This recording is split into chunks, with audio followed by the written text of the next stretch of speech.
নমস্কার সবাইকে, আমি শ্রাবণী। আমার একটি নতুন ব্লগে আপনাদের সবাইকে স্বাগত জানাই। বাড়ি থেকে শ্বশুরমশাই আর শাশুড়ি মা এসেছেন। ওনারা কত কী এনেছেন দেখুন। পটল এনেছে, পটলগুলো কি সুন্দর আর একদম টাটকা। ওর বাবা পটল ভাজা খেতে প্রচণ্ড ভালোবাসে। আর আম এনেছে রুহির জন্য, আমাদের জন্য অবশ্য। আর এই যে সর্ষের তেলটা দেখছো, এটা আমাদের বাড়িতে সর্ষে চাষ হয়। এই সর্ষে থেকে ঘানি দিয়ে একদম খাঁটি সর্ষের তেল। আর এই যে চিপসগুলো, আলুর চিপস, এটা আমি খেতে খুব ভালোবাসি। আমার শাশুড়ি মা নিজের হাতে তৈরি করেছেন।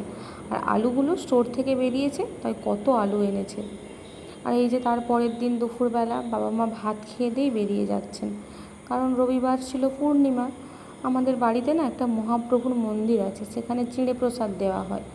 তো বাড়িতে কেউ নেই, তো তাই বাবা মা আর থাকলো না, বললো পরে আসবো, এখন চলে যাই। বাড়িটা একদম ফাঁকা হয়ে গেল। আর রুহি কিছুতেই আসবে না আমার কাছে। ওই যে বাস এসে গিয়েছে, বাসের জন্য দাঁড়িয়েছিল। বাবা মারা চলে গেল। ওই দিনই বিকেলবেলা গেছিলাম, আমাদের বাড়ি থেকে একদম কাছে 150 মিটারের মধ্যেই স্মার্ট পয়েন্টটা, ওইখানেই গেছিলাম। রুহিরই টুকটাক কিছু জিনিস নেওয়ার ছিল। ওই একটু খেজুর নেওয়ার ছিল, বাটার আর চাকরি পাউডার।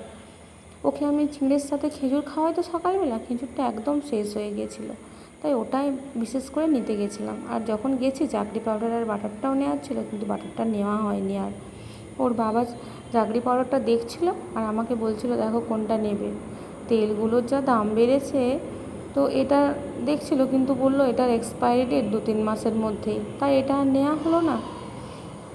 এটাই নেওয়া হলো। এটা নাকি 1 বছর 1.5 বছরের পর এক্সপায়ার হবে, তাই এটাই নিলাম আর কি। তো ওর বাবা ওকে নিয়ে ঘুরছিল আর আমি চারিদিকটা দেখছিলাম।